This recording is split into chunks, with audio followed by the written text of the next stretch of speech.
Eric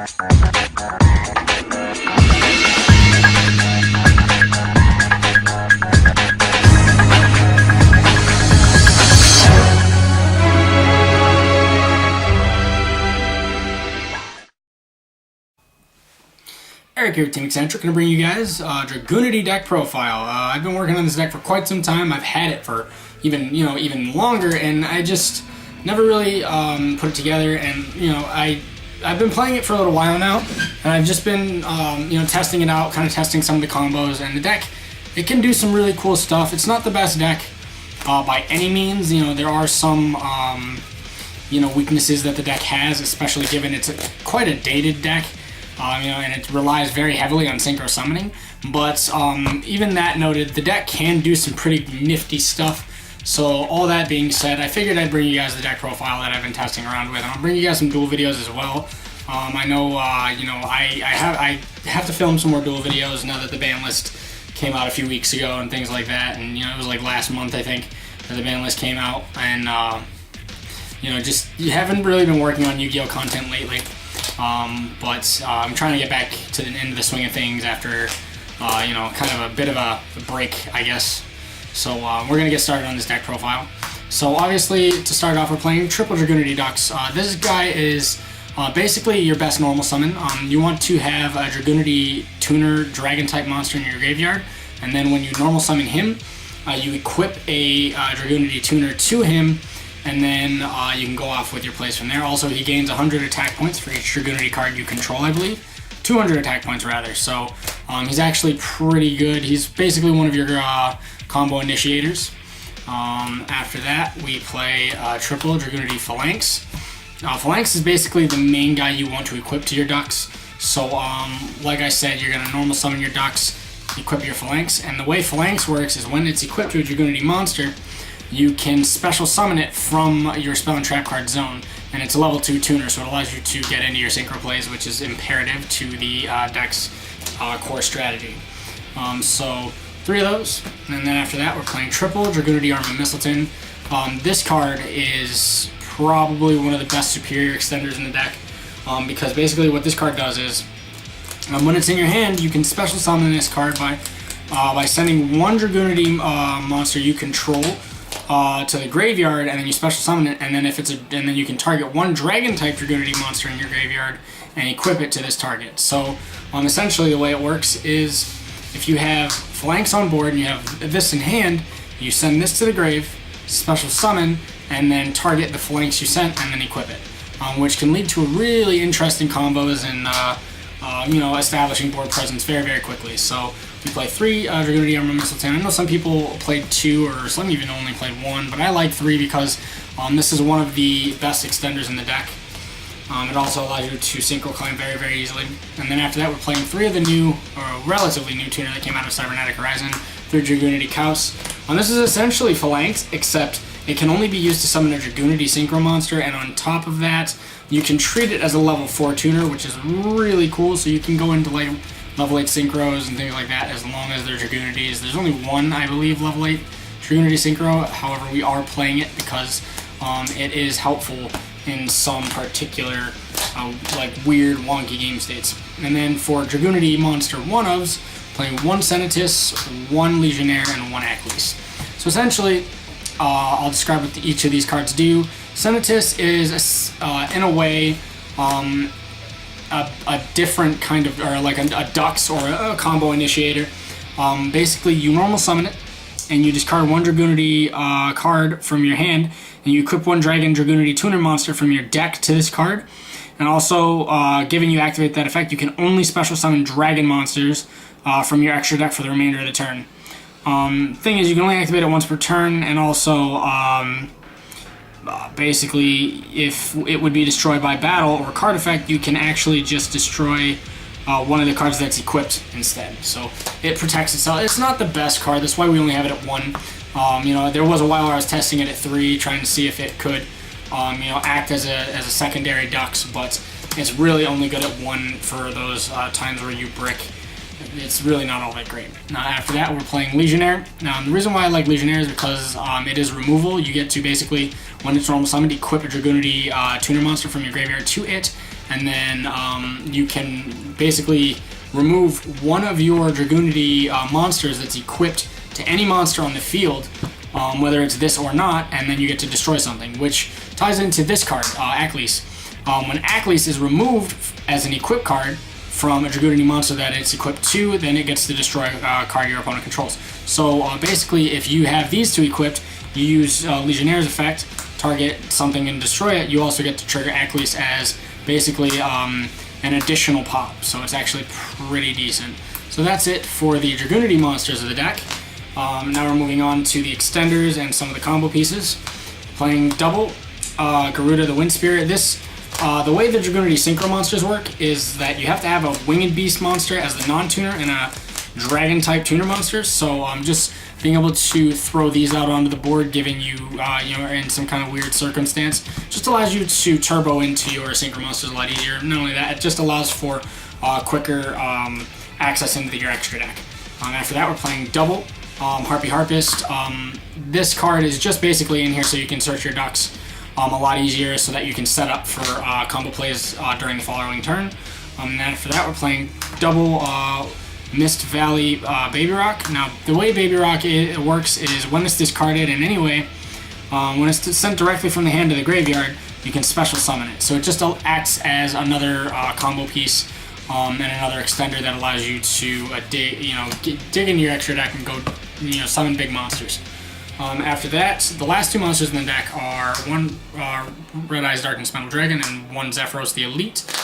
Both very, very strong in this deck, just in terms of their combo potentiality. Red Eyes Darkness Metal in this deck is actually ridiculous. And actually one of the main combos in this deck involves this and this, where you bounce you use Zephyros Engrave to bounce back your Darkness Metal, and then you summon your Darkness Metal back, and you keep looping your Synchro monster that allows you to go off. So that's it for the monsters. Now we're getting into the spells. We're playing triple Dragon Ravine, one of the best field spells in the game in my personal opinion. You can discard one card from your hand and then activate one of the following effects. Either add one level 4 or lower Dragunity monster from your deck to your hand, or you can send one Dragon monster from your deck to the grave. This just allows you to set up for your plays and establish advantage in terms of card economy and things like that. Like this card is just amazing, and the fact that it's at 3 just makes this deck so much faster. After that, our inherent draw power. We're playing triple cards of consonants. Basically, you are playing a lot of dragon type tuner monsters with 1,000 or less attack. Even if you wanted to, you could play Destrudo in here. That actually does come up and has synergy with the cards of consonants, but I don't really like the Destrudo because in this deck I feel like you're trying to make level 6 synchros, not level 7s. So I mean, it doesn't really help you in any way. It doesn't extend your plays or advance your game state in any way. But the cards of consonants really does help. It allows you to dig deeper into your deck and try and actually put your tuners in the grave, which is where you want them initially anyway. So now after that, we're playing double Dragunity Divine Lance. This basically equips to your Dragunity monster, and that monster gains attack points equal to its level times 100. Also, it is unaffected by trap effects, and during your main phase, you can equip one Dragunity tuner monster from your deck to the monster that's equipped with this. So basically, it's a way to, given you don't draw some of your combo pieces, you can just basically force them out of your deck with this. After that, we're playing double Terraforming. So obviously, we could search the Dragon Ravine. And then after that, we're getting into the one-off spells. We're playing one Dragon Shrine. Obviously, you're trying to dump dragons into the grave so that you can use them as equip fodder and then synchro fodder afterward. Foolish Burial to serve the same purpose as Dragon Shrine. I just don't want to play multiple Dragon Shrines because if you draw multiples, they're dead cards.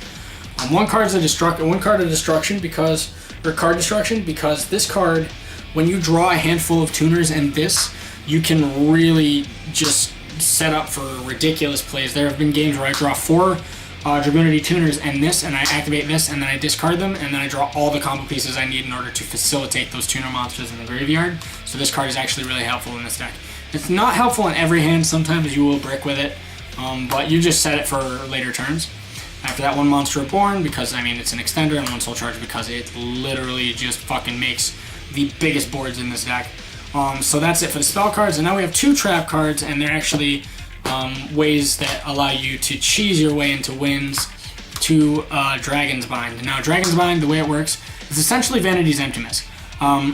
You activate this card by targeting 1 Dragon-type monster you control with 2,500 or less attack and defense. Neither player can special summon to their field monsters with less attack than or equal to the original attack of that monster. So basically, your opponent can't summon anything that's less than 2,500 to the field, depending upon what you control. So you activate this, target something, and then your opponent can't summon anything with less attack points in terms of special summons. It basically acts as a way to cheese your way into a win, and I'll show you just kind of a small, quick little combo that allows you to utilize this in one of the most optimal ways. So I'm sure some of you guys probably know it, but I'll show you guys afterward. Now we're getting in the extra deck. So we're starting off the extra deck with triple Dragunity Knight Vajrayana, recently reprinted in Shadows of Valhalla. This card is basically the boss monster, the big beater. What it does is, on its summon, it allows you to target a Dragunity tuner monster in your graveyard that's a dragon type, equip it to it, and then later on in the turn you can remove that equip and basically double this card's attack for that turn. So it's actually really strong in that. It allows you to not only set up for advantage plays where if you have flanks you can just summon the flanks out and synchro into something bigger, but also it can make itself bigger by doubling its own attack points. So we play 3 of that. We play double Dragunity Guiderg. Guiderg is basically the big extender in this deck, because what it allows you to do is once per turn you can, and this is at any point in the turn, and you can do this multiple times in a turn as long as you have multiple copies, which is where Red Eye's Darkness Metal Dragon comes in. You can add from your deck to your hand 1 level 4 or lower dragon or winged beast monster, and then you can discard any dragon or winged beast monster in your hand. So basically, you can add Blackwing Zephyros the Elite and ditch it for extender plays. You can add, let's say for example, you can add Harpy Harpist and just get another search for a Dux. Or even if you have, let's say you brick with your Blackwing Zephyros the Elite, you can add your Dux and you can ditch your Zephyros the Elite and then go off with that. So this card just allows you to basically fix some of your brickier hands as long as you can make it. And it's not too difficult to make. Basically, this card can be considered, I call this mini Crystal Wing, because this card just allows you to make Crystal Wing alongside the Miss Valley Baby Rocks. Just in tandem with those, you can literally just put a Crystal Wing out on board for nothing, practically. And then moving on, we have 1 Dragunity Knight Barca. Basically, Barca is just a way to synchro climb, because the moment it's summoned, it allows you to literally target all of the Dragunity dragon type monsters in your graveyard and equip them all to this, and it gains attack points times 300 based on those. And also, the real reason why I'm playing it is for this, Dragunity Knight Ascalon. Now, Ascalon is the card that came out in Cybernetic Horizon that basically made this deck capable to go second. It's a level 10 synchro that, not once per turn, by the way, you can banish a Dragunity monster in your graveyard, then target a monster your opponent controls and banish it. And it's not once per turn, so as many times as you can put Dragunity monsters in your graveyard, you have spot removal. Also, when it's destroyed, you can special summon a Dragunity Synchro monster from your extra deck with 3,000 or less attack, and that's counted as a Synchro summon, so it gets this effect. So that's actually pretty good. Like, Ascalon, if you know how to set it up, Ascalon can be very destructive in terms of spot removal. And then for the last 3 synchros, we play 1 Stardust Charge Warrior, because sometimes that extra draw can really help. 1 Stardust Spark Dragon, which I'll show you a combo with in a moment, and 1 Crystal Wing Synchro Dragon.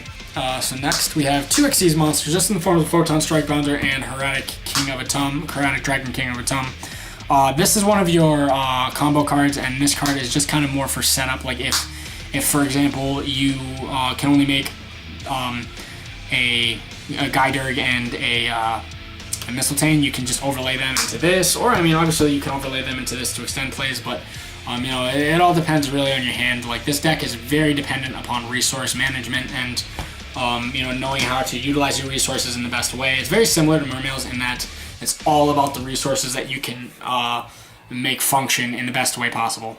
And then we play 3 link monsters. This deck does not really make all kinds of link monsters, so you just kind of have to take what you have.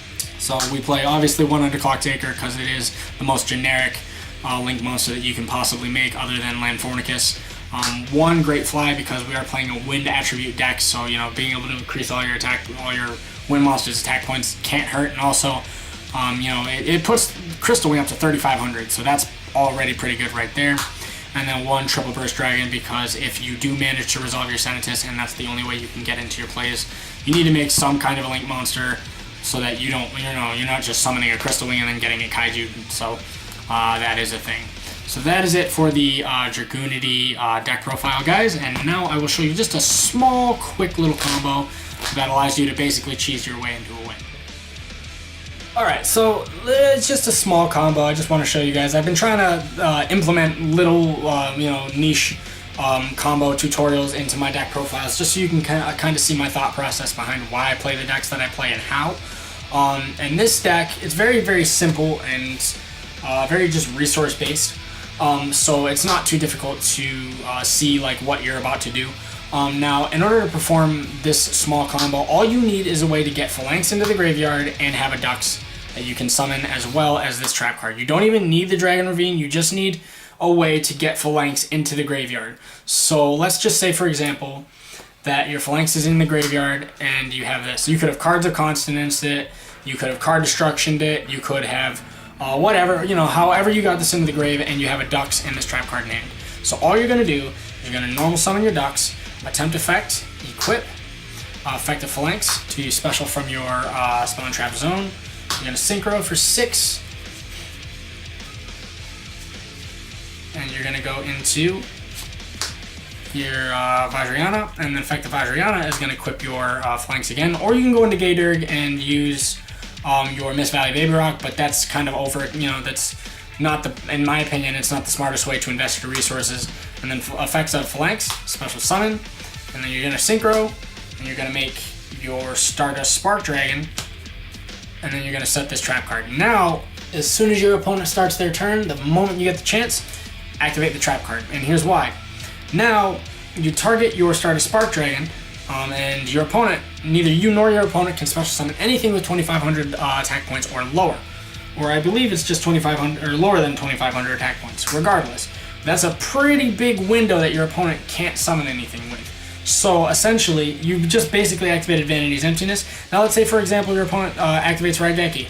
You use Stardust Spark Dragon and protect itself. Let's say your opponent has instead a Twin Twisters or a Mystical Space Typhoon. Stardust Spark Dragon, target to protect. You literally just lock your opponent out of the game with just summoning these 2 cards.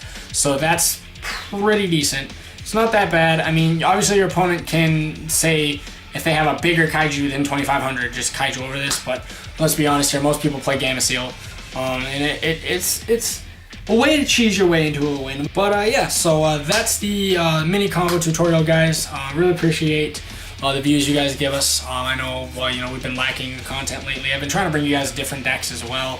I know that seeing Mermails all the time gets kind of sickening.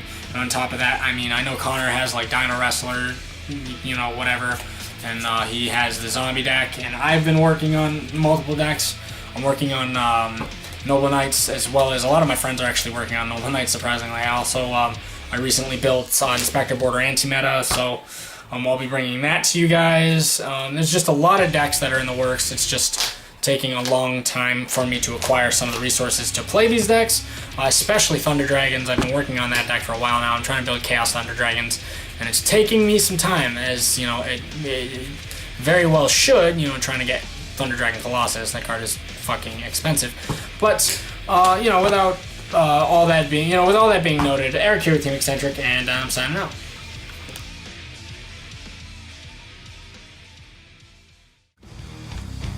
Rate and subscribe, leave your comments and ideas in the comments section below, and don't hesitate to give us respectful suggestions on content you want to see. Eric on behalf of the team saying take care, and Team Eccentric out.